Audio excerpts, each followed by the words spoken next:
सोनिहाल।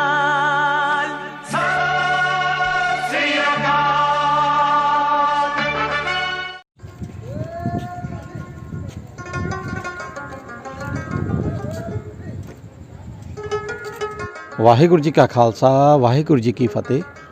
गुरु प्यारी साध संगत जी, जिवें कि आप जानते हो कि केसरी विरासत के सफ़र ए विरासत दौरान असी आप जी नूं ਵੱਖ-ਵੱਖ गुरधामां दे दर्शन दिदारे करन लई लैके चलते हैं। जिथे असी इतिहास नाल सांझ पाउंदे हां उत्ते असी पवित्र गुरधामां दे दर्शन भी करते हैं ते नाल ही इन्हां दे इतिहास बारे उन्हां दी अहमियत बारे भी जानने की कोशिश करते हैं। तो अज असी श्री आनंदपुर साहब पहुँच चुके हैं जी, जिहड़ी खालसे की जन्म भूमि है। और इत्थे जिन्ने धार्मिक स्थान ने उन्हां दे विच असी सब तो पहले असी आए हैं किला आनंदगढ़ साहब, जिन्हां नूं कहंदे ने। किला आनंदगढ़ साहब की की इतिहासक महत्ता है, इसका पिछोकड़ की है, तो अज इसके की हालात ने, इसकी सेवा संभाल किस तरीके नाल हुंदी है, असीं इन्हां सारियां चीज़ां ते प्रसिद्ध विद्वान ने हरसिमरन सिंह जी साडे नाल, उन्हां नाल भी गल करांगे और असीं अंदर जाके इत्थों दे मौका मुआयना भी करांगे, देखांगे की हालात ने। आओ आपां चलदे हां ते करदे हां दर्शन दिदारे। वाहिगुरू जी का खालसा वाहिगुरू जी की फतेह। गुरु प्यारे खालसा जी, अज असी जिस स्थान ते खड़े हैं उसकी ना केवल गुरु गोबिंद सिंह साहब, गुरु तेग बहादुर साहब के इस आनंदपुर साहब की धरती नाल संबंध है, बल्कि सिख पंथ और खालसा पंथ के नाल विश्व के विच इसका बड़ा वड्डा स्थान है। यह स्थान गुरुद्वारा किला आनंदगढ़ साहब है। किला आनंदगढ़ साहब जिवें असीं जानते हैं कि रोपड़, नंगल और जी हिमाचल में जाती जरनैली सड़क वो उत्ते स्थित है। गुरु साहब ने आनंदपुर साहब नाल जुड़े 5 रस्तियां दे उत्ते किले और छोटियां गढ़ियां बनाईयां सी। आनंदपुर साहब नूं 5 रस्ते आउंदे ने। एक नूरपुर वाले पासे तो दरिया सतलुज पार करके जिथे लोहगढ़ गुरुद्वारा है, गढ़शंकर वाली सड़क ते होलगढ़ साहब स्थान है। पहाड़पुर समाह वालों जिहड़ा स्थान जिहड़ा बनिया होया उत्थे तारागढ़ स्थान है। तो फतेहगढ़ साहब ते जिहड़ा हैगा स्थान वो पहाड़ नाल जिहड़े राजे दी रास्ता सीगा उत्थे है। किला आनंदगढ़ साहब वो स्थान है जिथे गुरु गोबिंद सिंह साहब महाराज के नाल जिहड़े 700 सिंह रहिंदे सी, घोड़ा अस्तर बस्तर सीगे, बच्चे सीगे, माता जी और महल सारे इस स्थान पर रहिंदे सीगे।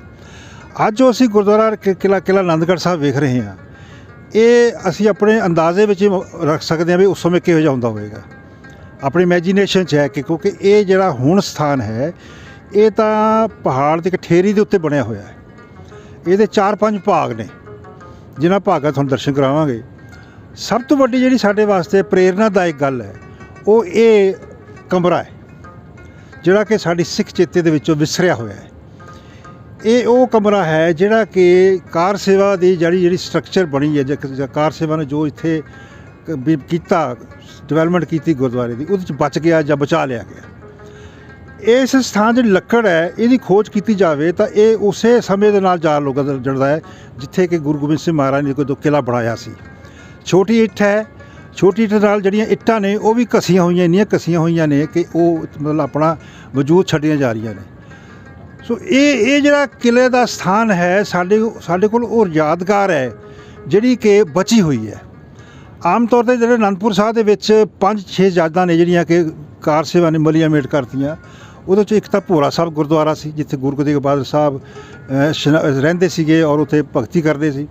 शीशगंज साहब की जी यादगार वो भी खत्म हो गई है। केसगढ़ साहब जी पुरानी याद सी वो भी खत्म हो गई है और आनंदगढ़ साहब की ये याद बची हुई है। बाकी सारे संगमरमर पर लग चुका है। इस दे नाल एक होर जी वड्डा स्थान है वो है 19 किला आनंदगढ़ साहब जिहड़ा कि उस समय के किले नूं रिप्रजेंट करता है भी इहो जिहा किला वो सी। ये 1905 दे विच करतार सिंह कलास वाली ने संगतां दे सहयोग नाल होंद च लिआंदा सी, जिहड़ा कि इसलिए छोटा जिहा किला साडे सामने उस प्राचीन किले नूं याद कराउंदा जिहड़ा कि गुरु गोबिंद सिंह महाराज दा सीगा। कि सामने एक दीवार है पत्थर की, ये पहला जस्सा सिंह आलूवाली ने जो सेवा करवाई सी 1765 दे विच, उदों थल्ले बौली साहब है। क्योंकि बौली साहब की स्ट्रक्चर तो असीं अंदाज़ा लगा सकते हैं कि ये बौली उस समय के किले के केंद्र सी, क्योंकि उदों बौली पानी की लोड़ सी। एक पास दरिया सतलुज है, एक पासे पहाड़ ने। सो जो घेरा पै गया तो यह उही स्थान है जिसनों कि मुगलों ने 7-8 महीने घेरा पा रखा सी, जिहड़ा कि अंत नूं दिसंबर 1704 गुरु महाराज छड्डना पिया। सो बॉडी के जो स्ट्रक्चर देखते हैं असीं तो वेख सानूं पता लगता है कि बिल्कुल केंद्र च है। ਉਸ ਸਮੇਂ ਕੇਵਲ ਇਹ ਰਸਤਾ ਥੱਲੇ ਜਿਵੇਂ ਪੁਰਾਣੀ ਲੱਕੜ ਮਿੱਟੀ ਦਾ ਰਸਤਾ ਜਾਂਦਾ ਸੀ, ਉਸ ਸਮੇਂ ਹੈ। ਸਾਡੇ ਸਾਹਮਣੇ ਗੁਰਦੁਆਰਾ ਸ਼ਹੀਦੀ ਬਾਗ ਹੈ। ਇਹ ਸ਼ਹੀਦੀ ਬਾਗ ਉਹ ਸਥਾਨ ਹੈ ਜਿੱਥੇ ਕਿ ਜਦੋਂ ਸਿੰਘ ਸ਼ਹੀਦ ਹੁੰਦੇ ਸੀ। ਇਹ ਬਿਲਕੁਲ ਕੇਸ ਆਨੰਦਗੜ੍ਹ ਸਾਹਿਬ ਕਿਲ੍ਹੇ ਦੇ ਸਾਹਮਣੇ ਹੈ, ਔਰ ਹੁਣੇ ਸੇਵਾ ਬਾਬਾ ਗੁਰਦੇਵ ਸਿੰਘ ਹੋਰਾਂ ਨੇ ਕਰਾ ਕੇ ਹਟੇ ਨੇ ਇਹ।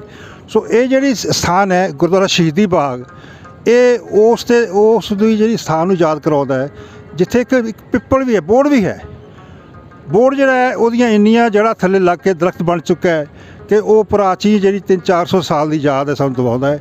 ਇਹ ਸਾਰਾ ਜਿਹੜਾ ਸਥਾਨ ਹੈ ਇਹ ਉਸ ਯਾਦ ਨੂੰ ਸਾਡੇ ਪੰਥ ਦੇ ਵਿਰਾਸਤ ਹੈ ਜਿਹੜੀ ਕਿ ਸਾਨੂੰ ਯਾਦ ਕਰਨੀ ਚਾਹੀਦੀ ਹੈ। ਇਹ ਜਿਹੜੀ ਦੀਵਾਰ ਹੈ, ਇਹ ਦੀਵਾਰ ਕਿਸੇ ਸਮੇਂ ਇੱਕ ਛੋਟੀ ਇੱਟ ਦੀ ਸੀ, ਕਿਉਂਕਿ ਸਾਰੀ ਸੇਵਾ ਜੱਸਾ ਸਿੰਘ ਆਹਲੂਵਾਲੀਏ ਨੇ ਬੌਲੀ ਸਾਹਿਬ ਦੀ ਔਰ ਇਸ ਕੰਧ ਦੀ ਔਰ ਸਾਰਾ ਕਿਲ੍ਹੇ ਦੀ ਸੇਵਾ ਕਰਵਾਈ ਸੀ। ਲੇਕਿਨ ਦੁਖਦਾਈ ਗੱਲ ਇਹ ਹੈ ਕਿ ਇਹ ਦੀਵਾਰ ਵੀ ਢਾਹ ਦਿੱਤੀ ਗਈ। ਇਸ ਦੀਵਾਰ ਦੀ ਮੈਂ ਯਹੂਦੀਆਂ ਦੀ ਜਿਹੜੀ ਵੇਲਿੰਗ ਵਾਲ ਹੈ, ਜਿਹੜੀ ਕਿ ਉਸ ਉਹਨਾਂ ਦੇ ਰਾਜਾ ਸੀਗਾ ਡੇਵਿਡ ਦਾਊਦ ਕਹਿੰਦੇ ਨੇ। ਉਸ ਡੇਵਿਡ ਰਾਜੇ ਦਾ ਜਿਹੜਾ ਮਹਿਲ ਸੀਗਾ, ਉਹ ਜਦੋਂ ਦੂਜੇ ਵਿਰੋਧੀਆਂ ਨੇ ਢਾਹ ਦਿੱਤਾ ਸੀ, ਗੁਰਪ੍ਰੀਤ ਸਿੰਘ ਜੀ, ਉਹ ਦੀਵਾਰ ਇੱਕ ਬਚ ਗਈ ਸੀ। ਉਹ ਦੀਵਾਰ ਤੇ ਜਾ ਕੇ ਜਿਹੜੇ ਸਾਰਾ ਯਹੂਦੀ ਪੰਥ ਹੈ ਉਹ ਆਪਣੀ ਪੁਰਾਣੀ ਗਲੋਰੀ ਨੂੰ ਯਾਦ ਕਰਕੇ ਰੋਂਦਾ ਹੈ ਵੀ ਸਾਡੀ ਪ੍ਰਾਚੀਨ ਯਾਦ ਹੈ। ਔਰ ਉਹ ਜਿਹੜੀ ਉਹ ਦੀਵਾਰ ਦੇ ਉੱਤੇ ਇਤਨਾ ਬੰਦਾ ਰੋ ਚੁੱਕਾ ਹੈ, ਇਸ ਕਰਕੇ ਉਹਨੂੰ ਵੇਲਿੰਗ ਵਾਲ ਕਹਿੰਦੇ ਨੇ। ਵੇਲਿੰਗ ਵਾਲ ਵੀ ਕੁਰਲਾਨ ਦੀ ਵਾਰ, ਉੱਥੇ ਜਾ ਕੇ ਮੱਥਾ ਟੇਕਦੇ ਨੇ। ਉਸ ਜੀ ਯਾਦ ਨੂੰ ਮੈਂ ਸਮਝਦਾ ਕਿ ਅਗਰ ਸਾਡੇ ਕੋਲ ਕੋਈ ਬਚੀ ਹੈ ਤਾਂ ਉਹ ਆਹ ਕਮਰਾ ਹੈ। ਬਸ ਸਾਡੇ ਕੋਲ ਅਗਰ ਉਸ ਪੱਧਰ ਦੀ ਅਸੀਂ ਅਗਰ ਸੋਚ ਸਮਝ ਰੱਖੀਏ, ਅਸੀਂ ਆਪਣੀ ਵਿਰਾਸਤਾਂ ਪ੍ਰਤੀ ਸੋਚ ਸਮਝ ਰੱਖੀਏ, ਜਿਹੜੀ ਕਿ ਸਮਝ ਅੰਗਰੇਜ਼ ਲੋਕ ਜਾਂ ਆਪਾਂ ਕਹਿ ਸਕਦੇ ਜਿਹੜੇ ਕਿ ਨਹੀਂ ਸਾਡੇ ਲੋਕ ਖਤਮ ਕਰਦੇ ਨੇ। ਉਹ ਦੇਖੋ ਜਿਹੜੀਆਂ ਯਾਦਾਂ ਨੇ ਨਾ ਜੀ, ਉਹ ਜਦੋਂ ਯਾਦ ਹੈ ਕਿ ਤੁਸੀਂ ਖੜ੍ਹਦੇ ਹੋ, ਜਿਵੇਂ ਤੁਸੀਂ ਮੰਨ ਲਓ ਜਲਿਆਂਵਾਲੇ ਬਾਗ ਜਾਂਦੇ ਹੋ, ਜਲਿਆਂਵਾਲੇ ਬਾਗ 'ਚ ਬਾਕੀ ਤਾਂ ਡਿਵੈਲਪਮੈਂਟ ਹੋਈ ਹੈ, ਲੇਕਿਨ ਜੋ ਗੋਲੀਆਂ ਨੇ, ਉਹ ਗੋਲੀਆਂ ਜੋ ਅੰਗਰੇਜ਼ਾਂ ਨੇ ਆਪਣੇ ਮਾਰੀ ਪੰਜਾਬੀਆਂ ਨੂੰ, ਉਹ ਸੰਭਾਲੀ ਹੋਈ ਹੈ। ਇੱਥੇ ਗੋਲੀ ਵੱਜੀ ਸੀ, ਜਿਵੇਂ ਉਹ ਗੋਲੀ ਜਦੋਂ ਦੇਖਦੇ ਹਾਂ ਅਸੀਂ ਤਾਂ ਅਸੀਂ ਉਸ ਇਤਿਹਾਸ ਦੇ ਗਵਾਹ ਬਣ ਜਾਂਦੇ ਹਾਂ ਕਿ 1919 ਨੂੰ ਇਹ ਘਟਨਾ ਵਾਪਰੀ ਸੀ। ਔਰ ਵੱਡੀ ਗੱਲ ਇਹ ਹੈ ਜੀ ਵੀ ਉਹਦੇ ਨਾਲ ਸਾਡੀ ਭਾਵਨਾਤਮਕ ਸਾਂਝ ਜਦੋਂ ਜੁੜਦੀ ਹੈ ਨਾ, ਤਾਂ ਹੀ ਅਸੀਂ ਮਹਿਸੂਸ ਕਰਦੇ ਹਾਂ ਕਿ ਇਹ ਹੋਇਆ ਕੀ ਸੀ ਔਰ ਇਹਦੀ ਸਾਡੇ ਲਈ ਅਹਿਮੀਅਤ ਕੀ ਹੈ। ਸੋ ਮੈਂ ਸਮਝਦਾ ਕਿ ਇੱਕ ਤਾਂ ਆਨੰਦਗੜ੍ਹ ਸਾਹਿਬ ਕਿਲ੍ਹੇ ਦੀ ਇਤਿਹਾਸਕ ਮਹੱਤਤਾ ਜੀ, ਗੁਰੂ ਗੋਬਿੰਦ ਸਿੰਘ ਸਾਹਿਬ ਦਾ ਇੱਥੇ ਸਾਰਾ ਸਥਾਨ ਔਰ ਅਨੰਦਪੁਰ ਸਾਹਿਬ ਦੀ ਫੋਰਟੀਫਿਕੇਸ਼ਨ ਔਰ ਇਹ ਜਿਹੜਾ ਇੱਥੇ ਘੇਰਾ ਪਿਆ 1704 ਛੱਡਣਾ ਪਿਆ, ਉਹਦੇ ਜਿਹੜੀ ਸਾਡੀ ਉਹ ਗਲੋਰੀ ਹੈ ਗੁਰੂ ਗੋਬਿੰਦ ਸਿੰਘ ਪਾਤਸ਼ਾਹ ਵੇਲੇ ਦੀ, ਉਹਦੇ ਇਹ ਯਾਦਗਾਰ ਹੈ, ਉਹਦੀ ਇਹ ਯਾਦਗਾਰ ਹੈ ਕਿ ਸਾਡੇ ਅੱਜ ਦੇਖੋ ਸਾਰੇ ਪਾਸੇ ਤੁਸੀਂ ਦੇਖੋ ਪੱਥਰ ਲੱਗਿਆ ਹੋਇਆ, ਸਾਰੇ ਗੁਰਦੁਆਰੇ ਪੱਥਰ ਲੱਗਿਆ ਹੈ ਔਰ ਅਸੀਂ ਮਤਲਬ ਕੂੜਾ ਰੱਬਰ ਰੁਪਈਏ ਪੱਥਰ ਤਾਂ ਲਗਾਤਾ, ਲੇਕਿਨ ਯਾਦਗਾਰਾਂ ਨਹੀਂ ਸਾਂਭੀਆਂ। ਸੋ ਮੈਂ ਸਮਝਦਾ ਕਿ ਪੰਥ ਨੂੰ ਜਿਹੜੀ ਇਹ ਯਾਦਗਾਰ ਹੈ, ਅਸੀਂ ਸਾਡਾ ਯਤਨ ਆਨੰਦਪੁਰ ਸਾਹਿਬ ਵਾਸੀਆਂ ਦਾ ਵੀ ਕਿਤੇ ਵੀ ਆਨੰਦਗੜ੍ਹ ਸਾਹਿਬ ਦੀ ਇਹ ਜਿਹੜੀ ਯਾਦਗਾਰੀ ਹੈ, ਇਹ ਨਾ ਸ਼੍ਰੋਮਣੀ ਕਮੇਟੀ ਤੇ ਨਾ ਹੀ ਜਿਹੜੇ ਸਾਡੇ ਹੈਗੇ ਨੇ ਸਾਧ ਬਾਬੇ ਇਸ ਨੂੰ ਨਾ ਕਿਤੇ ਖਰਾਬ ਕਰ ਦੇਣ। ਇਸ ਪਾਸੇ ਜਿਹੜਾ ਸਾਡੇ ਹੈ ਉਹ ਖਾਲਸਾ ਵਿਰਾਸਤ ਭਵਨ ਹੈ, ਜਿਹੜਾ ਕਿ ਪ੍ਰਕਾਸ਼ ਸਿੰਘ ਬਾਦਲ ਨੇ ਸੰਨ 2000 ਦੇ ਵਿੱਚ 98 ਦੇ ਵਿੱਚ ਸਮਰਪਿਤ ਕੀਤਾ। ਤੇ ਉਹ ਇਹ ਜਿਹੜਾ ਉਸ ਵਿੱਚ ਜਿਹੜੇ ਸਾਡੇ ਯਾਤਰੂ ਆਉਂਦੇ ਨੇ ਸਿੱਖ ਜਾਂ ਪੁਰਾਣੇ ਹਿੱਸੇ ਨਾਲ ਜੁੜਨ ਵਾਲੇ, ਉਹ ਇਹ ਯਾਦਗਾਰੀ ਹੈ। ਇਹਦੇ 'ਚ ਅੰਦਰ ਗੈਲਰੀਜ਼ ਨੇ ਇਤਿਹਾਸਕ ਔਰ ਇਤਿਹਾਸ ਨੂੰ ਦੱਸਦੀ ਗੈਲਰੀ ਜਿਹਨੂੰ ਦੇਖ ਕੇ ਦਰਸ਼ਨ ਕਰਦੇ ਨੇ, ਪਰ ਮੈਂ ਸਮਝਦਾ ਉਹ ਸਾਰਾ ਆਰਟੀਫਿਸ਼ਲ ਹੈ, ਉਹ ਬਣਾਵਟੀ ਹੈ। ਬਣਾਵਟੀ ਹੈ, ਸਿਰਫ ਸਾਨੂੰ ਉਹ ਫਿਲਮਾਂਕਣ ਕੀਤਾ ਗਿਆ ਜਾਂ ਉਹਨੂੰ ਦੱਸਿਆ ਗਿਆ ਸਾਡਾ ਪੰਜਾਬ ਕਿਹੋ ਜਿਹਾ ਸੀਗਾ, ਤੇ ਵਿਰਾਸਤ ਕਿਹੋ ਜਿਹੀ ਸੀਗੀ। ਲੇਕਿਨ ਮੈਂ ਸਮਝਦਾ ਕਿ ਜਿਹੜੀ ਅਸਲ ਵਿਰਾਸਤ ਹੈ ਨਾ ਜੀ, ਤੁਸੀਂ ਹੈਰਾਨ ਹੋਵੋਗੇ, ਉਹ ਇਹ ਕਮਰਾ ਜੀ, ਇਸ ਉੱਤੇ ਤੁਸੀਂ ਫੋਕਸ ਕਰੋ ਤਾਂ ਕਿ ਇਹ ਜਿਹੜੀ ਸਾਡੀ ਅਸਲ ਵਿਰਾਸਤ ਹੈ ਇਹਨੂੰ ਐਜ਼ ਇਟ ਇਜ਼ ਵੇਲੇਗਵਾਲ ਵਾਂਗੂ ਸਾਰਾ ਪੰਥ ਆ ਕੇ ਜੁੜਿਆ ਹੋਵੇ ਜੀ। ਅੱਜ ਅਸੀਂ ਕੇਸਰੀ ਵਿਰਾਸਤ ਰਾਹੀਂ ਵੀ ਇਹੀ ਅਪੀਲ ਕਰ ਰਹੇ ਹਾਂ ਜੀ ਸੰਗਤਾਂ ਨੂੰ ਕਿ ਆਪਾਂ ਇਹ ਆਪਣੀ ਵਿਰਾਸਤ ਬਾਰੇ ਸੋਚੀਏ। ਆਪਾਂ ਜਿਹੜੀ ਵਿਰਾਸਤ ਅਸੀਂ ਚਾਹੁੰਦੇ ਹਾਂ ਵੀ ਸਿੱਖੀ ਨਾਲ ਸਾਡੇ ਪੰਥ ਨਾਲ ਜੁੜਨ, ਸਾਡੀ ਚੜ੍ਹਦੀ ਕਲਾ ਹੋਵੇ ਪੰਥ ਦੀ, ਉਹ ਤਾਂ ਹੀ ਹੋ ਸਕਦੀ ਹੈ ਜੇ ਇਹ ਅਸੀਂ ਆਪਣੀਆਂ ਵਿਰਾਸਤਾਂ ਨੂੰ ਸੰਭਾਲਣ ਵਾਸਤੇ ਅਸੀਂ ਸੰਜੀਦਾ ਹੁੰਦੇ ਹਾਂ। ਸੋ ਇਹ ਕੇਸਰੀ ਵਿਰਾਸਤ ਦਾ ਸਭ ਤੋਂ ਵੱਡਾ ਇੱਕ ਮੈਂ ਸਮਝਦਾ ਕਿ ਤੁਸੀਂ ਇਹਨੂੰ ਹਾਈਲਾਈਟ ਕਰੋ ਜੀ, ਇਹ ਸੰਗਤਾਂ ਤੱਕ ਪਹੁੰਚੇ ਕਿ ਇਹ ਕਮਰਾ ਸਾਡਾ ਜਿਹੜਾ ਹੈ ਸਥਾਨ ਜਿਹੜਾ ਔਰ ਹੈ ਆਪ ਜੀ ਦੀ ਅਪੀਲ ਦੇ ਨਾਲ ਅਸੀਂ ਵੀ ਅਪੀਲ ਇਹ ਨਾਲ ਜ਼ਰੂਰ ਸੰਗਤ ਨੂੰ ਕਰਨੀ ਚਾਹਾਂਗੇ, ਕਿਉਂਕਿ ਕੋਈ ਵੀ ਕੰਮ ਸੰਗਤ ਦੇ ਸਹਿਯੋਗ ਬਿਨਾਂ ਸਾਡੇ ਜਾਗਰੂਕ ਜਿਹੜੇ ਦਰਸ਼ਕ ਨੇ, ਸਰੋਤੇ ਨੇ, ਉਹਨਾਂ ਦੀ ਭਾਵਨਾਤਮਕ ਸਾਂਝ ਤੋਂ ਬਗੈਰ ਜਿਹੜਾ ਇਹ ਚੀਜ਼ਾਂ ਸੰਭਵ ਨਹੀਂ ਹੋ ਪਾਉਣੀਆਂ। ਹਾਂਜੀ ਹਾਂਜੀ। ਤੋਂ ਅਸੀਂ ਇਹ ਗੱਲ ਕਵਾਂਗੇ ਕਿ ਬੇਨਤੀ ਜ਼ਰੂਰ ਕਰਾਂਗੇ ਸਾਰਿਆਂ ਨੂੰ ਕਿ ਸਾਡੇ ਇਹ ਜਿਹੜੇ ਵੀਡੀਓਜ਼ ਅਸੀਂ ਪਾਉਂਦੇ ਆ, ਵਿਰਾਸਤ ਬਾਰੇ ਪਾਉਂਦੇ ਆ, ਜਿਹੜੇ ਕਿ ਸਾਡੇ ਸਭ ਦੇ ਧਿਆਨ ਦੀ ਮੰਗ ਕਰਦੇ ਆ, ਇਹ ਸਾਨੂੰ ਦੇਸ਼ ਵਿਦੇਸ਼ ਦੀਆਂ ਸੰਗਤਾਂ ਤੱਕ ਜਿਹੜੇ ਪਹੁੰਚਾਉਣੇ ਚਾਹੀਦੇ ਆ, ਕਿਉਂਕਿ ਬਹੁਤ ਸਾਰੇ ਸ਼ਰਧਾਲੂ ਨੇ, ਬਹੁਤ ਸਾਰੇ ਸਿੱਖ ਸ਼ਰਧਾਲੂ ਨੇ ਜਿਹੜੇ ਕੁਛ ਨਾ ਕੁਛ ਪੰਥ ਲਈ, ਕੌਮ ਲਈ ਕੁਛ ਕਰਨਾ ਚਾਹੁੰਦੇ ਨੇ, ਕੁਛ ਇਤਿਹਾਸ ਲਈ ਕਰਨਾ ਚਾਹੁੰਦੇ ਨੇ। ਹਾਂ, ਉਹ ਪ੍ਰੇਰਨਾ ਵੀ ਲੈਂਦੇ ਔਰ ਕੁਛ ਸਹਿਯੋਗ ਵੀ ਕਰਨਾ ਚਾਹੁੰਦੇ ਹੁੰਦੇ, ਲੇਕਿਨ ਅਸੀਂ ਉਹਨਾਂ ਤੱਕ ਜਿਹੜੀ ਹੈ ਉਹ ਜੇ ਸਾਡਾ ਮਸਲਾ ਪਹੁੰਚੇਗਾ ਹੀ ਨਹੀਂ ਤੇ ਅਸੀਂ ਉਹਨਾਂ ਨੂੰ ਕਿਵੇਂ ਕਰਾਂਗੇ। ਸੋ ਇਸ ਕਰਕੇ ਸਾਡਾ ਇੱਕ ਸਾਰਿਆਂ ਦੀ ਜ਼ਿੰਮੇਵਾਰੀ ਬਣ ਜਾਂਦੀ ਹੈ ਕਿ ਅਸੀਂ ਇਹਨਾਂ ਜਿਹੜੇ ਵੀਡੀਓਜ਼ ਹੈ ਆਪ ਜੀ ਵਰਗੇ ਵਿਦਵਾਨ ਲੋਕਾਂ ਨਾਲ ਅਸੀਂ ਕਰਾਂਗੇ, ਹੋਰ ਵੀ ਵੀਡੀਓ ਜਾ ਕੇ ਕਰਾਂਗੇ, ਮੌਕੇ ਦੀਆਂ ਗੱਲਾਂ ਜਾ ਕੇ ਦੇਖਾਂਗੇ, ਉਹਨਾਂ ਨੂੰ ਵੱਧ ਤੋਂ ਵੱਧ ਸਾਨੂੰ ਵੱਧ ਤੋਂ ਵੱਧ ਫੈਲਾਉਣਾ ਜ਼ਰੂਰ ਚਾਹੀਦਾ। ਸੋ ਮੇਰੇ ਤਾਂ ਸਾਨੂੰ ਇੱਕ ਹੋਰ ਰਾਏ ਹੈ ਜੀ ਵੀ ਅਨੰਦਪੁਰ ਸਾਹਿਬ ਦੇ ਵਿੱਚ ਜੋ ਕੁਝ ਬਚ ਗਿਆ ਹੈ, ਜੀ ਜੀ ਜੀ, ਦੇਖੋ ਇੱਕ ਕਰਮ ਸਿੰਘ ਹੁੰਦੇ ਸੀਗੇ ਯਾਤਰੀ, ਜੀ ਉਹਨਾਂ ਨੇ 1934 ਦੇ ਵਿੱਚ ਸਾਰੇ ਪੰਜਾਬ ਔਰ ਹਿਮਾਚਲ ਜਿੱਥੇ ਜਿੱਥੇ ਗੁਰੂ ਸਾਹਿਬ ਗਏ, ਉਹਨਾਂ ਨੇ ਸਾਈਕਲ ਯਾਤਰਾ ਕੀਤੀ ਸੀ, ਠੀਕ ਹੈ ਨਾ ਜੀ। ਉੱਥੇ ਜਦੋਂ ਉਹਨਾਂ ਨੇ ਉਸ ਸਮੇਂ ਦੀ ਜੋ ਟੈਕਨੀਕ ਸੀ ਫੋਟੋਗ੍ਰਾਫੀ ਦੀ ਕੀਤੀ ਹੈ, ਉਹਨਾਂ ਨੇ ਕਿਤਾਬ ਛਾਪੀ ਇੱਕ ਆਪਣੀ ਯਾਤਰਾ ਦੀ, ਔਰ ਉਹਨਾਂ ਨੇ ਅਨੰਦਪੁਰ ਸਾਹਿਬ ਦੀ ਜੋ ਗੁਰਦੁਆਰਾ ਸਥਾਨ ਸੀਗਾ ਉਹ ਕੀਤਾ ਹੋਇਆ। ਮੈਂ ਸਮਝਦਾ ਕਿ ਅੱਜ ਜੋ ਬਚ ਗਿਆ ਜੀ, ਦੇਖੋ ਬੜਾ ਨੁਕਸਾਨ ਸਾਡਾ ਹੋ ਗਿਆ, ਜਿਵੇਂ ਅੰਮ੍ਰਿਤਸਰ ਇੱਕ ਇਤਿਹਾਸ ਸਥਾਨ ਹੈ ਸਾਡਾ, ਜੀ ਜੀ, ਔਰ ਉਸ ਤੋਂ ਬਾਅਦ ਜਿਹੜਾ ਦੂਜਾ ਸਥਾਨ ਹੈ ਏਰੀਆ, ਉਹ ਅਨੰਦਪੁਰ ਸਾਹਿਬ, ਕੀਰਤਪੁਰ ਸਾਹਿਬ ਹੈ, ਜੀ ਜੀ, ਕਿਉਂਕਿ ਇੱਥੇ ਗੁਰੂ ਹਰਗੋਬਿੰਦ ਸਾਹਿਬ ਆ ਗਏ ਸੀਗੇ। ਸੋ ਇਹਨਾਂ ਦੋ ਸਥਾਨਾਂ ਤੇ ਸਾਡਾ ਸਿੱਖ ਇਤਿਹਾਸ ਸਮਾਇਆ ਪਿਆ, ਜੀ ਜੀ ਜੀ, ਬਿਲਕੁਲ। ਔਰ ਸਾਡੀਆਂ ਨਿਸ਼ਾਨੀਆਂ ਜਿਹੜੀਆਂ ਨੇ ਉਹ ਉਹਨਾਂ ਨੂੰ ਬਰਕਰਾਰ ਰੱਖਿਆ ਜਾਣਾ ਚਾਹੀਦਾ ਹੈ। ਇਹ ਖਾਲਸਾ ਵਿਰਾਸਤ ਆਪਣੀ ਥਾਂ ਬੜੀ ਮਹੱਤਵਪੂਰਨ ਹੈ, ਕਿਉਂਕਿ ਇਹਨੇ ਵੀ ਆਉਣ ਵਾਲੇ ਸਮੇਂ 'ਚ ਹਜ਼ਾਰਾਂ ਲੱਖਾਂ ਸਾਲ ਤੱਕ ਕੌਮ ਨੂੰ ਪੂਰਾ ਇੰਸਪਾਇਰ ਕਰਨਾ ਹੈ। ਪਰ ਜਿਹੜੇ ਸਾਡੇ ਗੁਰੂ ਸਾਹਿਬ ਜਿੱਥੇ ਚਰਨ ਪਏ ਨੇ, ਜਿੱਥੇ ਚਰਨ ਪਏ ਹੋਏ ਨੇ, ਉਹ ਸਾਡੇ ਅਸੀਂ ਮਤਲਬ ਦੇਖੀਏ ਕਿ ਇੱਥੇ ਫਲਾਣਾ ਸ਼ਹੀਦਾਂ ਦਾ ਸਥਾਨ ਹੈ, ਇੱਥੇ ਗੁਰੂ ਸਾਹਿਬ ਬੱਚਿਆਂ ਦੇ ਚਰਨ ਪਏ ਹੋਏ ਨੇ, ਇੱਥੇ ਨਾਲ ਬਾਬਾ ਜੈਤਾ ਜੀ ਦਾ ਜਨਮ ਸਥਾਨ ਹੈਗਾ, ਜਿੱਥੇ ਕਿ ਉਹ ਬਾਬਾ ਜੈਤਾ ਜੀ ਬੱਚੇ ਸਿਖਾਉਂਦੇ ਸੀਗੇ ਜੀ, ਹਾਂਜੀ। ਇੱਥੋਂ ਚੱਲ ਕੇ ਗੁਰੂ ਸਾਹਿਬ ਕੇਸਗੜ੍ਹ ਸਾਹਿਬ ਨੂੰ ਗਏ, ਜਿੱਥੇ ਅੰਮ੍ਰਿਤ ਛਕਾਇਆ 1699 ਜੀ। ਅਸੀਂ ਇਹ ਚੀਜ਼ ਦੇ ਉੱਤੇ ਅਗਲੀਆਂ ਕੜੀਆਂ ਜਾਰੀ ਰੱਖਾਂਗੇ ਆਪਾਂ ਜੀ। ਆਪ ਜੀ ਦੀ ਜਿਹੜੀ ਅਪੀਲ ਆ ਉਹ ਸੰਗਤ ਨੇ ਵੀ ਸੁਣ ਲਈ ਹੈ, ਔਰ ਅਸੀਂ ਗੱਲ ਇਹਨੂੰ ਵੱਧ ਤੋਂ ਵੱਧ ਅਸੀਂ ਵੀ ਕੋਸ਼ਿਸ਼ ਕਰਾਂਗੇ, ਜੇ ਅਸੀਂ ਪਹੁੰਚਾਂਗੇ ਜੀ ਉਹਨੂੰ ਆ ਕੇ ਕਵਰ ਕਰਾਂਗੇ, ਆਪ ਜੀ ਦੇ ਸਹਿਯੋਗ ਨਾਲ ਕਵਰ ਕਰਾਂਗੇ, ਔਰ ਸੰਗਤ ਦਾ ਵੀ ਇੱਥੇ ਜ਼ਿੰਮੇਵਾਰੀ ਬਣ ਜਾਂਦੀ ਹੈ ਕਿ ਇਹਨੂੰ ਵੱਧ ਤੋਂ ਵੱਧ ਫੈਲਾਈਏ ਔਰ ਇਸ ਚੈਨਲ ਨੂੰ ਸਬਸਕ੍ਰਾਈਬ ਕਰ ਲਈਏ, ਤਾਂ ਹੀ ਅਸੀਂ ਆਪਣੀ ਜਿਹੜੀ ਜ਼ਿੰਮੇਵਾਰੀ ਆ ਉਹ ਵਧੀਆ ਤਰੀਕੇ ਨਾਲ ਅਸੀਂ ਨਿਭਾ ਸਕਾਂਗੇ। ਤੇ ਆਪਾਂ ਫਿਰ ਅੱਗੇ ਵਧਦੇ ਹਾਂ ਜੀ, ਫਿਰ ਆਪਾਂ ਅਗਲੀਆਂ ਗਲੀਆਂ ਦਾ ਸਫ਼ਰ ਸ਼ੁਰੂ ਕਰਾਂਗੇ ਅਗਲੀ ਕੜੀ। ਬਹੁਤ ਧੰਨਵਾਦ।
ਗੁਰੂ ਪਿਆਰੇ ਸਾਧ ਸੰਗਤ ਜੀ, ਅਸੀਂ ਕਿਲ੍ਹਾ ਆਨੰਦਗੜ੍ਹ ਸਾਹਿਬ ਦੇ ਅੰਦਰ ਆ ਚੁੱਕੇ ਹਾਂ।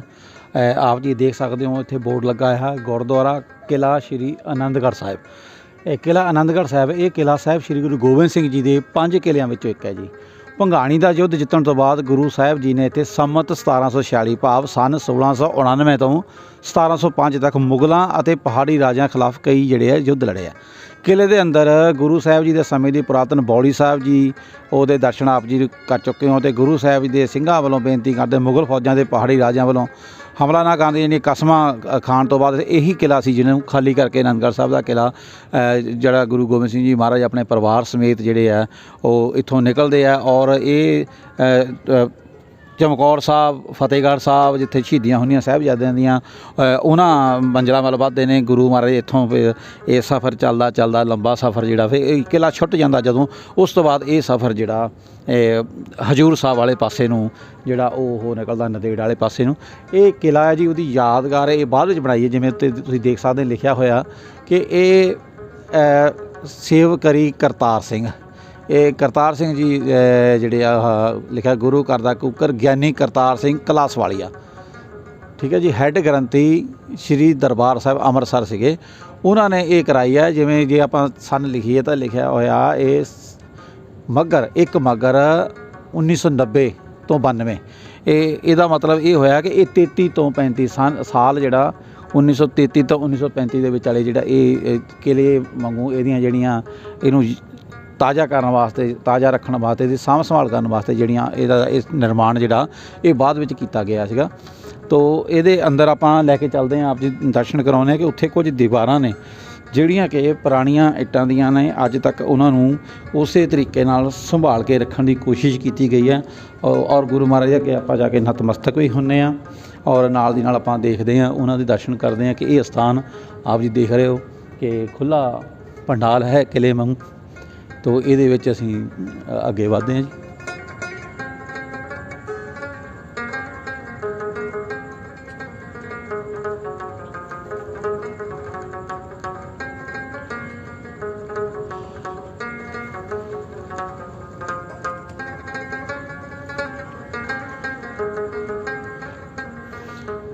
ਦੇਖ ਸਕਦੇ ਹਾਂ ਜੀ ਦੀਵਾਰਾਂ ਦੇ ਸੱਜੇ ਔਰ ਖੱਬੇ ਪਾਸੇ ਇਹ ਸ਼ੀਸ਼ਿਆਂ ਦੇ ਵਿੱਚ ਇਹ ਨਾਨਕਸ਼ਾਹੀ ਇੱਟਾਂ ਇਹ ਕਹਿ ਸਕਦੇ ਹਾਂ ਆਪਾਂ। ਇਹ ਪੁਰਾਣੇ ਸਮੇਂ ਦੀ ਜੋ ਕਿਲੇ ਦੀ ਦੀਵਾਰ ਹੈ, ਸੰਗਤਾਂ ਦੇ ਆਉਣ 'ਤੇ ਉਹ ਵਿਰਾਸਤ ਜਿਹੜੀ ਆ ਉਹਨੂੰ ਸੰਭਾਲਣ ਦੀ ਕੋਸ਼ਿਸ਼ ਕੀਤੀ ਗਈ ਹੈ, ਇਸ ਪਾਸੇ ਵੀ ਅਤੇ ਦੂਜੇ ਪਾਸੇ ਵੀ।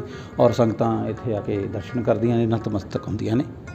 ਤੋ ਆਪਾਂ ਤੁਹਾਨੂੰ ਲੈ ਕੇ ਚੱਲਦੇ ਹਾਂ, ਇਸ ਅਹਿਮੀਅਤ ਪਤਾ ਲੱਗੇਗੀ ਇਸ ਅਸਥਾਨ ਦੀ ਕਿ ਇਹ ਕਿਲ੍ਹਾ ਜਿਹੜਾ ਹੈ ਇਹਦਾ ਪੁਰਾਣੇ ਸਮੇਂ 'ਚ ਅਨੰਦਪੁਰ ਸਾਹਿਬ ਦੇ ਵਿੱਚ ਕੀ ਵੱਡਾ ਯੋਗਦਾਨ ਸੀ।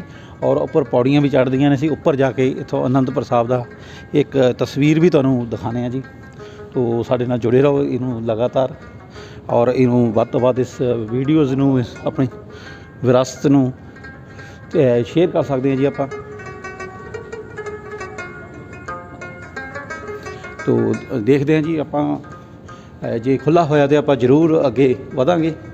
ਔਰ ਜੇ ਜਾ ਸਕੇ ਸ਼ਾਇਦ ਨਹੀਂ ਜੀ, ਕੋਈ ਪ੍ਰਬੰਧ ਇਸ ਤਰ੍ਹਾਂ ਨਹੀਂ ਹੈ, ਬੰਦ ਕੀਤਾ ਗਿਆ ਜੀ। ਇੱਧਰੋਂ ਇਹ ਰਸਤਾ ਸੀ ਜੀ ਕਿਲੇ ਦਾ, ਠੀਕ ਹੈ ਜੀ, ਇਹ ਬੰਦ ਕੀਤਾ ਗਿਆ ਜੀ ਅੰਦਰੋਂ। ਤੋ ਅਸੀਂ ਆਪ ਜੀ ਨੂੰ ਨਹੀਂ ਦਿਖਾ ਪਾਵਾਂਗੇ। ਤੋ ਚਲੋ ਆਪਾਂ ਅੱਗੇ ਵਧਦੇ ਹਾਂ ਜੀ। ਅਤੇ ਸਰਦਾਰ ਹਰਸਿਮਰਤ ਸਿੰਘ ਜੀ ਸਾਡੇ ਨਾਲ ਨੇ, ਅਸੀਂ ਉਹਨਾਂ ਦੇ ਨਾਲ ਵੀ ਜਾਣਾਂਗੇ ਕੋਈ ਹੋਰ ਕੋਈ ਨਵੀਂ ਗੱਲਬਾਤ। ਵਿਰਾਸਤ ਦਾ ਹਾਂਜੀ ਅੱਜ ਕਰੋ। ਹਾਂਜੀ, ਆਨੰਦਗੜ੍ਹ ਸਾਹਿਬ ਦੀ ਵਿਰਾਸਤ ਨਾਲ ਜੁੜੇ ਹੋਇਆ ਇਸ ਕਿਲ੍ਹਾ ਜਿਹੜਾ ਬਣਿਆ ਹੈ ਜੀ, ਜਿਹੜਾ ਕਿ ਆਉਣ ਵਾਲੇ ਸਮੇਂ 'ਚ ਹੋਰ ਪ੍ਰੇਰਿਤ ਕਰੇਗਾ ਜੀ ਜੀ ਉਹ ਇਹ ਦਰਵਾਜ਼ਾ ਹੈ ਜੀ। ਇਹ ਦਰਵਾਜ਼ਾ ਤੁਸੀਂ ਦੇਖੋਗੇ ਜੀ ਜੀ ਕਿਸ ਢੰਗ ਦੇ ਨਾਲ ਜੇ ਉਸ ਸਮੇਂ ਦੀ ਜੀ ਹੱਥ ਕਲਾ ਹੈ ਜੀ ਜੀ ਉਸ ਨਾਲ ਬਣਿਆ ਹੋਇਆ ਹੈ। ਔਰ ਇਹ 1935 ਵਿੱਚ 32 ਵਿੱਚ ਜੀ ਬੀਬੀ ਕਿਸ਼ਨ ਕੌਰ ਨੇ ਆਪਣੇ ਪਰਿਵਾਰ ਦੀ ਯਾਦ ਵਿੱਚ, ਪਤੀ ਸਰਦਾਰ ਸੱਜਣ ਸਿੰਘ ਜੀ, ਸੱਜਣ ਸਿੰਘ ਦੀ ਯਾਦ ਵਿੱਚ ਅੰਮ੍ਰਿਤਸਰ ਤੋਂ ਆ ਕੇ ਇਹ ਇੱਥੇ ਸੇਵਾ ਕੀਤੀ। ਗਰੰਟੀ ਬ੍ਰੋਕਰ ਲਾਈਟ ਬੰਕ, ਇਹ ਕੋਈ ਯਾਨੀ ਉਹਨਾਂ ਦਾ ਹੋਏਗਾ ਸਿਸਟਮ, ਕੋਈ ਰੁਤਬਾ ਹੋਏਗਾ। ਲੇਕਿਨ ਮੈਂ ਮਤਲਬ ਕਹਿੰਦਾ ਵੀ ਜਿਸ ਤਰ੍ਹਾਂ ਹਰਿਮੰਦਰ ਸਾਹਿਬ ਦੇ ਵਿੱਚ ਪ੍ਰਾਚੀਨ ਦਰਵਾਜ਼ੇ ਲੱਗੇ ਨੇ ਜੀ ਜੀ ਜੀ, ਹਾਂ, ਇਹ ਦਰਵਾਜ਼ੇ ਜਿਹੜੇ ਹੁਣ ਬਣ ਰਹੇ ਨੇ ਉਹ ਵੱਡੇ ਵੱਡੇ ਪੋਲਿਸ਼ ਜਿਹੜੀ ਵੱਡੀਆਂ ਲੱਕੜਾਂ ਉਹ ਵੀ ਜਿਵੇਂ ਸ਼ਹੀਦੀ ਬਾਗ ਬਣੇ ਨੇ, ਉਹ ਵੀ ਆਪਣੀ ਥਾਂ ਹੈ ਜੀ ਜੀ। ਲੇਕਿਨ ਦੇਖੋ ਇਸ ਦੀ ਵੀ ਇਸ ਲਈ 85 ਸਾਲ ਉਮਰ ਹੋ ਗਈ ਹੈ ਜੀ ਜੀ ਜੀ, ਔਰ ਆਉਣ ਵਾਲੇ ਸੈਂਕੜੇ ਸਾਲ ਤੱਕ ਇਹ ਪ੍ਰੇਰਨਾ ਕਰੇਗੀ। ਹਾਂ, ਇਹ ਵੀ ਇੱਕ ਸਾਡੀ ਮਤਲਬ ਵਿਰਾਸਤਾਂ ਦੇ ਵਿੱਚ ਹੀ ਜਾ ਚੁੱਕਾ ਜੀ। 85 ਸਾਲ ਪੁਰਾਣਾ ਬੂਹਾ, ਔਰ ਕਿਸ ਤਰ੍ਹਾਂ ਦੇ ਸੀ ਔਰ ਕਿੰਨੀ ਮਜ਼ਬੂਤੀ ਨਾਲ ਇਹ ਖੜੇ ਨੇ ਅੱਜ ਵੀ ਗੁਰਦੁਆਰਾ ਸਾਹਿਬ ਦੇ। ਤੇ ਆਹ ਦੇਖ ਸਕਦੇ ਆ ਤਾਂ ਜੀ ਵਿੱਚ ਕੋਈ ਮਟੀਰੀਅਲ ਸਰਦਾਰ ਸਾਹਿਬ ਕੁਝ ਹੋਰ ਵੀ ਲੱਗਾ ਲੱਗਦਾ, ਕੀ ਹੈ ਇਹ? ਪਿੱਤਲ ਵਰਗਾ ਲੱਗਾ ਕੁਛ। ਇਹ ਉਹਦੀ ਮੇਰੇ ਖਿਆਲ ਤਾਂਬਾ ਹੈ। ਹਾਂਜੀ, ਤਾਂਬੇ ਦੀ ਤਾਂਬਾ ਵਿੱਚ ਲੱਕੜ ਹੈ ਇਹਦੇ ਤੇ ਹੈ ਜੀ ਕੋਈ ਮੀਨਾਕਾਰੀ ਕੀਤੀ ਹੋਈ ਹੈ। ਮੀਨਾਕਾਰੀ ਜਿਹੜੀ ਪੱਕਾ ਬਹੁਤ ਹੈ ਜੀ। ਹਾਂਜੀ, ਮਜ਼ਬੂਤ ਜਿਹੜੇ ਆ ਉਹ ਇਸ ਕਿਲੇ ਦੇ ਉੱਤੇ ਮਤਲਬ ਮੈਂ ਸਮਝਦਾ ਕਿ ਗੁਰੂ ਕਰੇ ਕਿਸੇ ਬਾਬੇ ਦੀ ਨਿਗਾਹ ਨਾ ਪੈ ਜਾਵੇ ਵੀ ਕਿਤੇ ਇਸ ਨੂੰ ਲਾ ਕੇ ਦੂਜੇ ਕਿਸੇ ਸਾਗਵਾਨ ਤੇ ਲਾ ਦੇਣ, ਪਰ ਇਹ ਬਹੁਤ ਵਧੀਆ ਸੇਵਾ ਜੀ ਜੀ ਜੀ। ਹਾਂ, ਇਹ ਵੀ ਤੁਹਾਡੀ ਸਰਦਾਰ ਹਰਸਿਮਰਤ ਸਿੰਘ ਦੀ ਜਿਹੜੀ ਇਹ ਕੀ ਕਹਿੰਦੇ ਆਪਾਂ ਜਿਹੜਾ ਤੌਖਲਾ ਆ, ਇਹ ਵੀ ਆਪਣੇ ਤਰੀਕੇ ਨਾਲ ਬਿਲਕੁਲ ਵਾਜਿਬ ਹੈ, ਕਿਉਂਕਿ ਅਸੀਂ ਕੋਈ ਵੀ ਜਿਹੜੀ ਵਿਰਾਸਤ ਹੈ ਨਾ ਉਹਦੀ ਸੰਭਾਲ ਕਰਨ ਵਾਸਤੇ ਉਹਨੂੰ ਐਜ਼ ਇਟ ਸੰਭਾਲ ਕੇ ਅਸੀਂ ਅੱਗੇ ਲੈ ਕੇ ਜਾਣ ਦੀ ਥਾਂ ਤੇ ਅਸੀਂ ਉਹਨੂੰ ਪੱਥਰ ਲਾ ਪੰਥ ਦਾ ਦਰਦ ਵੀ ਹੈ ਹਾਂਜੀ ਬਿਲਕੁਲ। ਅਸੀਂ ਪ੍ਰਾਚੀਨ ਦੇਖੋ ਸੈਂਕੜੇ ਸਾਲਾਂ ਤੱਕ ਜਿਹੜੇ ਬੋਧੀਆਂ ਨੇ ਔਰ ਜਿਹੜੇ ਕ੍ਰਿਸਚੀਅਨਸ ਨੇ ਆਪਣੀ ਨੂੰ ਯਾਦਗਾਰਾਂ ਯੂਰਪ ਦੇ ਵਿੱਚ ਉੱਥੇ ਬਚਾਈਆਂ ਹੋਈਆਂ ਨੇ। ਜੀ ਜੀ, ਸਾਨੂੰ ਪਤਾ ਨਹੀਂ ਕੀ ਹੋ ਜਾਂਦਾ ਕਿ ਕਹਿੰਦੇ ਛੱਟ ਟੁੱਟ ਜਾਏਗੀ ਇਹ, ਜਿਵੇਂ ਪੌਂਟਾ ਸਾਹਿਬ ਦੀ ਹੈ, ਉਹ ਸਾਰੇ ਗੁਰਦੁਆਰੇ ਜਿੱਦਾਂ ਤੁਰ ਕੇ ਸੰਗਮਰਮਰ ਲਾਤਾ ਹੈ।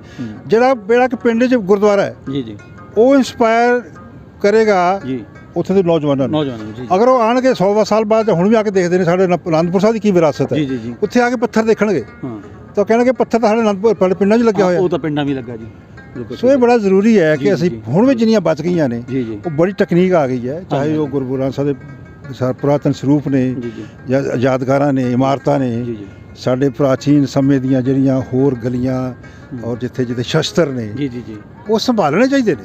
ਹਾਂ ਬਿਲਕੁਲ ਜੀ ਬਿਲਕੁਲ। ਔਰ ਅਸੀਂ ਕੇਸਰੀ ਵਿਰਾਸਤ ਦੇ ਵਿੱਚ ਅਸੀਂ ਸਾਡਾ ਵਾਅਦਾ ਹੈ ਕਿ ਜਦੋਂ ਤੱਕ ਪਰਮਾਤਮਾ ਦੀ ਮਹਾਰਾਜ ਦੀ ਕਿਰਪਾ ਆ ਔਰ ਜਦ ਤੱਕ ਸਵਾਸ ਚੱਲਦੇ ਅਸੀਂ ਇਸ ਸ਼ੁਭ ਮੈਂ ਕਾਰਜ ਤਾਂ ਇੱਥੇ ਕਹਾਂਗਾ ਸੰਗਤਾਂ ਦੇ ਵਿੱਚ ਹੀ ਨਵੀਂ ਚੇਤਨਾ ਆਉਣੀ ਚਾਹੀਦੀ ਹੈ ਜੀ ਜੀ ਜੀ ਕਿ ਉਹ ਜਿਹੜੀਆਂ ਪ੍ਰਾਚੀਨ ਜਿਹੜੇ ਇਸ ਇਹਨਾਂ ਵਾਸਤੇ ਜਿਹੜੇ ਲੋਕ ਕੰਮ ਕਰਦੇ ਨੇ, ਜੀ ਜੀ ਹਜ਼ਾਰਾਂ ਲੱਖਾਂ ਅਰਬਾਂ ਰੁਪਏ ਉਹ ਪੱਥਰਾਂ ਨੂੰ ਖਰਚ ਦਿੰਦੇ ਨੇ, ਜੀ ਜੀ ਕਿਉਂ ਨਹੀਂ ਉਹ ਬੱਚਿਆਂ ਨੂੰ ਪੜ੍ਹਾਈ ਤੇ, ਬੱਚਿਆਂ ਦੀਆਂ ਜਿਹੜੇ ਗਰੀਬ ਗੁਰਬੇ ਲੋੜਵੰਦ ਲੋਕਾਂ ਦੀ ਸੇਵਾ ਤੇ, ਜਾਂ ਇਹਨਾਂ ਵਿਰਾਸਤ ਸੰਭਾਲਣ ਵਾਸਤੇ ਖਰਚ ਕਰਦੇ। ਹਾਂ ਬਿਲਕੁਲ ਜੀ। ਵਿਰਾਸਤਾਂ ਨੂੰ ਸੰਭਾਲਣ ਲਈ ਖਰਚਾ ਜ਼ਰੂਰ ਕਰਨਾ ਚਾਹੀਦਾ।